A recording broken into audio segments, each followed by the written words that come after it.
का हर बार तो हमनी के छठ गा बजा के ए तरीका से करबे करे नहीं जा। हाँ तो काहे ना अब की बारी कुछ नया तरीका से गा के छठ मनावल जा। पूजो में नया तरीका होला का?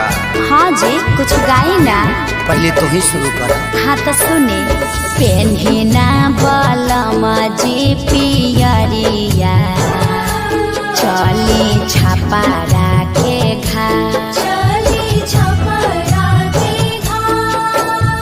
का चाही बासा के बहंगिया बहंगी लेके चलब घाट बहंगी लेके चल